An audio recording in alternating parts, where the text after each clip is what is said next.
Bobby Bazini, you had the biggest selling album by a Canadian artist in Canada. You're nominated for 2 JUNO Awards. How are you feeling about all this success so quickly?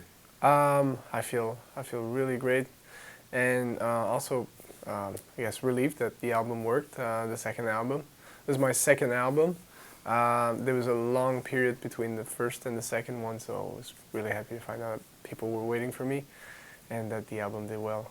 Yeah, it's really nice. It's great. Yeah. It's a great piece of work. And I'm interested, how does someone so young become so much of a soul man? Were you always interested in soul music? Always, yeah.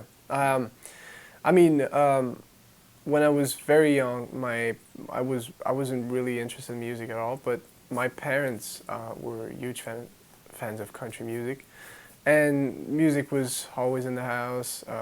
My dad would play, and just in some country bands and stuff, but nothing like, he never recorded anything, but mostly just for fun and at bars or festivals and stuff. And sometimes I would get up on stage and sing a couple songs, but soul and oh, first of all, when my parents divorced, I moved to my grandmom, so I didn't want to decide which one I would move in with. So I moved back to Mont-Laurier, my hometown, because my parents had moved to Montreal for work at some point, and so I wanted to go back to Mont-Laurier, where I'm from, 2 hours away from north of Montreal. Right. My grandmama, she would clean up the house. Almost every day she would listen to Johnny Cash. She's not a fan of music, you know, but she's got one singer that she loves. It's Johnny Cash. Yeah, she's just a huge fan of Johnny Cash. And so I would listen to Johnny Cash almost all. I hear him in the house all day. And I had learned guitar from my dad, so I pick up his tunes. And then I discovered soul music on the internet, like any other kids. On YouTube and stuff, and then I started buying records, and main influences are Johnny Cash, Otis Redding, Marvin Gaye, Al Green, all the Stax and Motown artists, for sure. Yeah. The thing I think I love most about guys like Al Green and Otis Redding, the people you're talking about, is that rather than over-singing like a lot of singers do now, they kind of pick their spots and they're a little more subtle with it. I think. They do, yeah. I find you're more in that school, you know, like you're not so much, oh, I'm going to show you what a great, amazing singer I am, but you sing right for what the spirit of the song is. Thanks. Yeah.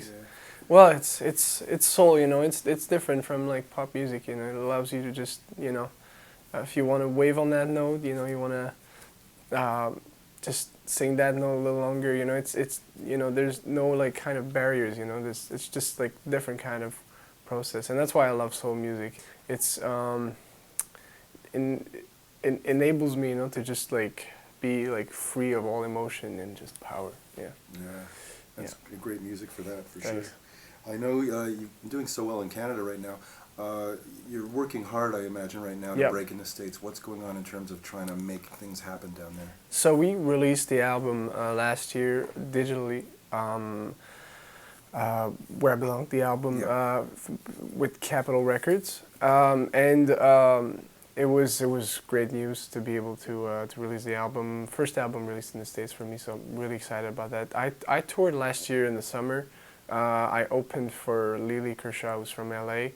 We toured from west to east coast, so California, I've been Washington, Montana, a couple other places. And we last year was in New York, so New York at the Pianos. Is so the venues were about 200, 100 seaters, very small venues, but very fun, very nice. Great. It was a good first tour for me. It was a lot of fun, a lot of driving. I drove from we drove from Montreal to California, and California to all the way to the East Coast, New York, and then New York to home. Yeah, wow. So it was that's a lot of driving for sure. A lot of driving. Did your car make it okay? Is everything okay with the car? We had one of my managers has a van that he specially bought for that tour. Yeah, so it helps. Yeah. Make sure you're not going to break down that highway. Yeah. That's trouble. Yeah, that van did a lot of driving. I understand you're booked to do some work, maybe some co-writes or that kind of thing in Nashville, Yep. L.A., and you're going to stay at the SOCAN house here. Yeah, it was already actually you've that. done Yeah, that? last week I was in L.A. Okay. I stayed at the SOCAN house, and LA trip was great, amazing. Nashville, same thing. A couple weeks ago, I went to Nashville, worked with Brendan Benson who's from the Raconteurs. Yeah. It was great. He's It was awesome. really, I love his song Garbage Day. That's a great song. He's a great songwriter. Yeah. And it was a great experience working with him. Chris Stapleton also, I really like working with him. He writes songs for a lot of people. He was in a band called the Steel Drivers at some point, and then but now he's releasing his debut album. And we wrote 3 songs in an hour. It was very. That's a good great. day. Yeah, in Nashville, that's a seriously definitely, good day. yeah. And in LA, I worked with Greg Wells. Greg Wells is multiple Grammy winner and just musical genius. It was amazing. I guess, well, we're SOCAN, so we're always interested in songwriting. Yep. Our key question for everybody is, where do the songs come from? I mean, is it a word or a phrase or a chord or maybe a riff or something? I like to think that it's observation, you know? You need, a lot of, my way of, how I write songs is I observe a lot and try to, look around and just, try to think about, look at people, trying to think of, about what they're thinking and maybe, write something that they'll understand, and and a lot of the soul singers used to think that way, and I think observation is very important. In terms of music or versus lyrics, I mostly write melodies first, but I try to always start with either like a title or an idea, just something that I want to talk about, because I don't want to write a melody and then end up with generic lyrics, So I want something like profound, something, something that's that matters to me, something that I want to sing about. As someone who had a bit of a rough breakup with your first manager, I don't want to get into the details, but as someone who's had that, what advice would you have for young SOCAN members in terms of what they should look for when they're assembling a team of people to work with? Definitely some people that think the same way that you do, people that's going in the same direction as you do. It's hard, when you start, because you're so excited by everything. You get signed by labels and stuff and managers, and it's your first contracts.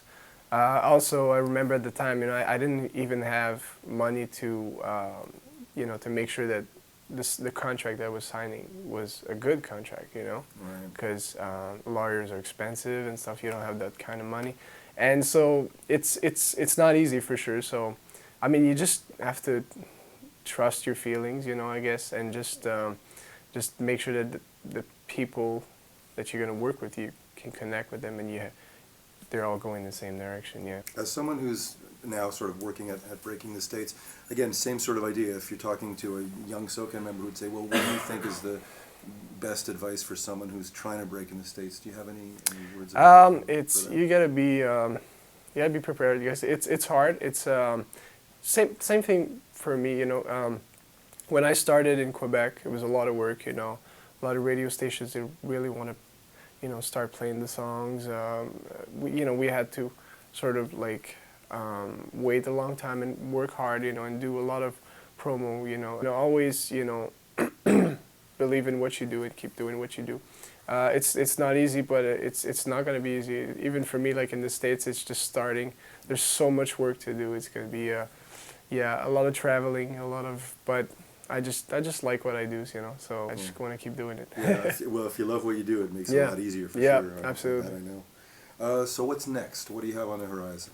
I have a couple festivals this summer, and also I have a tour in out west in late March. So by the end of the month, I'm going to Victoria, Vancouver, Calgary, Edmonton, Saskatoon, other places. Nice. So from March 25th to April 2nd. So I'll be on tour out west, and I'm playing at the Massey Hall opening for 2 cellos. on, I think it's on April 26th, if I recall. I think, yeah. Wow, Massey Yeah. Hall, that's a That'll be beautiful room. That's the first time I'll be playing at Massey Hall. It's already sold out because the two cellos are. Yeah, congratulations. That's thanks. That's a I'm big really time excited gig. about that. It's Yeah, fun because it's such a beautiful room. it is. Eh? That sound is. I'm really excited to be impeccable, playing yeah. there. It's gonna be fun. Great. I'm gonna see if I can get in. 'Cause Cool. I think I want to go to that show. Awesome. Anyway, thanks so much, Bobby. Thank Really you. appreciate Thank it. you.